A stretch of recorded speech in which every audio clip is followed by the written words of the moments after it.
धन्यवाद। यानंतर या विचार मंचावर आपली भूमिका मांडण्यासाठी आमंत्रित करते आदरणीय लक्ष्मणरावजी हाके आपली भूमिका मांडावी।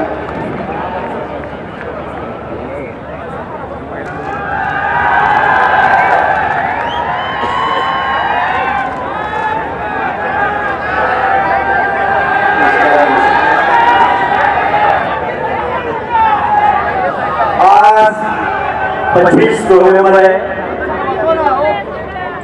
देशाला स्वातंत्र्य 1947 ला मिळालं।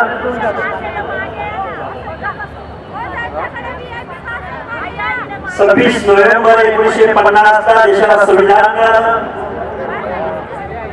आणि खऱ्या अर्थानं तुम्हाला आम्हाला माणूस म्हणून जगण्याचं आणि या स्वतंत्र लोकशाही देशामध्ये एक सामान्य नागरिक म्हणून मान्यता कशाच्या माध्यमातून मिळाली असेल तर ती संविधानाच्या माध्यमातून मिळाली। खऱ्या अर्थाने विचार मंचावरती श्रद्धेय बाळासाहेब आहे। विचार मंचावरती सन्मान्य मंडळी बसलेली आहे। मी एक ओबीसी विजयंती एसबीसी चळवळीचा कार्यकर्ता आहे आणि संविधानाचा हा अमृत महोत्सव तुम्ही आम्ही साजरा करतोय। 26 नोव्हेंबरच्या पूर्वसंध्येला आज मुंबईमध्ये हा जो कार्यक्रम होतोय खऱ्या अर्थानं या विचार मंचावरती जेवढे म्हणजे या भारतवर्षामध्ये या महाराष्ट्रामध्ये फेसलेस आयडेंटिटी असलेले समूह आहे त्या समूहांचा आवाज असणारी ही मंडळी इतर विचार मंचावरती उपस्थित आहे। मी संविधानाप्रती ऋण व्यक्त करायला तर आलोय, पण श्रद्धेय बाळासाहेब आंबेडकरांनी ओबीसींच्या बाजूनं गेल्या वर्षभरामध्ये ठाम अशी भूमिका घेतली। ओबीसींचा आवाज बनण्याचा प्रयत्न केला। त्या श्रद्धेय बाळासाहेब आंबेडकरांच्या लढाऊ वृत्तीला सलाम करण्यासाठी मी इथं आलोय। आता किती बोलावं काय बोलावं हो काय इकडे सभेच्या संकेताप्रमाणे आधी मोठ्याला मी माझं मनोगत व्यक्त करेन। या भारतामध्ये देशाचा अमृत काळ साजरा केला जातोय। माझ्या अगोदरच्या एका वक्त्याने सांगितलं या देशामध्ये आर्थिक नियोजन अनेक झाले, हजारो लाखो करोडोंच्या उड्डाण झाले। या मुंबईमध्ये वरळी सिलिंग पूर्ण होऊ शकतो, कोस्टल रोड पूर्ण होऊ शकतो, समृद्धी महामार्ग पूर्ण होऊ शकतो। झाला पाहिजे विकास, झाला पाहिजे। विकासाच्या विरोधात बोलायला लागलं तर आम्हाला परत ट्रोल केलं जाऊ शकतं। आर्थिक नियोजन जरूर झाली पाहिजे, पण देशाचा संविधानाचा अमृत काळ साजरा होत असताना, अमृत महोत्सव साजरा होत असताना सामाजिक न्यायाचं काय,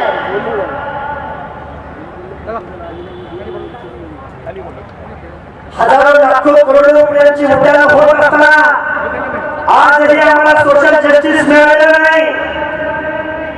आज वंचित बहुजन आघाडीच्या माध्यमातून हा कार्यक्रम होतोय। खऱ्या अर्थाने हा महाराष्ट्र भारत देश वतनदारांच्या, जागीरदारांच्या, कारखानदारांच्या ताब्यामध्ये गेलेला आहे आणि तुम्ही आणि माणसाने या सर्व गोष्टींचा विचार करण्याची आज आवश्यकता आहे। डॉक्टर बाबासाहेब आंबेडकरांनी 25 नोव्हेंबरला संविधान सभेसमोर सांगितलं होतं की या संविधानामध्ये, या लोकशाहीमध्ये अनेक वेपन्स तुम्हाला दिलेले आहेत। या वेपन्सचा जर योग्य वापर नाही झाला तर मात्र काही खरं नाही। मी आपल्या भाषेमध्ये तुमच्या समोर बोलतोय, म्हणून माझी तुम्हाला हात जोडून कळकळीची विनंती आहे। आज महाराष्ट्रामधला ओबीसी विजयंती एसबीसी बांधव आज त्याचं रिझर्वेशन गेलेलं आहे। अशा परिस्थितीमध्ये या सगळ्या माणसांचा, शोषितांचा, वंचितांचा, पीडितांचा, गरिबांचा, परिशिष्ट मागासांचा आवाज बनण्याचं काम महामानव डॉक्टर बाबासाहेब आंबेडकरांनी दिलं. आज संविधानाचा अमृत महोत्सव साजरा होत असताना बाबासाहेबांनी तुम्हाला लढण्याचा मुलांकन दिला. राजसत्ता आणि राजपाट हा मागून मिळत नसतो. मान सन्मान इज्जत अधिकार मागून मिळत नसतात. तर त्यासाठी संघर्ष उभा करावा लागतो, लढाई उभी करावी लागते, आंदोलन उभं करावं लागतं. डॉक्टर बाबासाहेब आंबेडकरांनी तुम्हाला सांगितलं होतं, राज्यकर्ती जमात बना, शासनकर्ती जमात बना. तुम्ही आम्ही काय बोललो? डॉक्टर बाबासाहेब आंबेडकरांनी तुम्हाला मला शिका, संघटित व्हा, संघर्ष करा, राज्यकर्ती जमात व्हा असं बोलले. डॉक्टर बाबासाहेब आंबेडकर तुम्हाला शासनकर्ती जमात व्हा म्हणून नाही. कारण या लोकशाहीमध्ये टाटा, बिर्ला, अंबानीच्या मताला जेवढी किंमत, तेवढीच गाव वगैरेमध्ये काबड कष्ट करणाऱ्या ऊसतोड मजुराच्या मताला सुद्धा तेवढीच किंमत.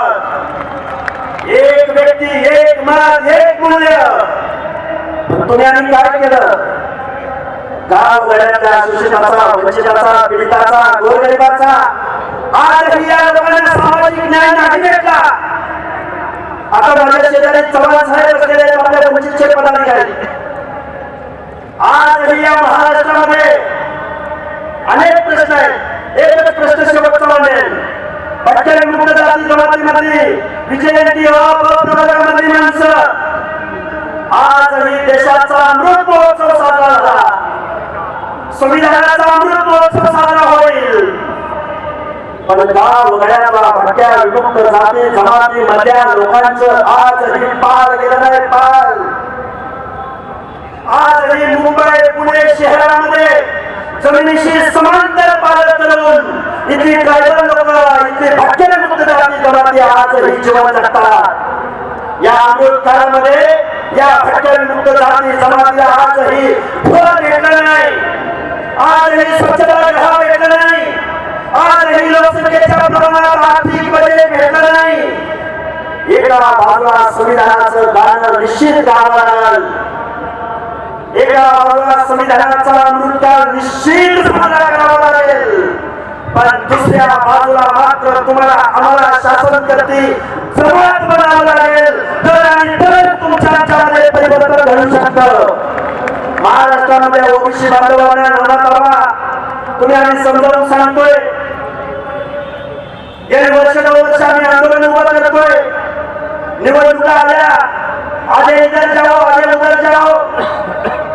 माझी तुम्हाला हात जोडून करण्याची विनंती आहे. संविधानाचा हा अमृतकाळ साजरा होत असताना तुम्ही आम्ही सगळ्या लोकांनी, संविधानवादी लोकांनी, मानवतावादी लोकांनी, बंधुतावादी लोकांनी, काबाड कष्ट करणाऱ्या लोकांनी, सामाजिक न्यायाच्या प्रतीक्षेमध्ये उभ्या असलेल्या लोकांनी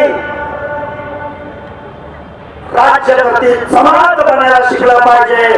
तर आणि तरच तुमचं परिवर्तन शक्य आहे. अदरवाईज दुसऱ्याच्या हातून जर तुम्ही काही मागायला गेला, अरे भीक मागितली तर भीक मिळते.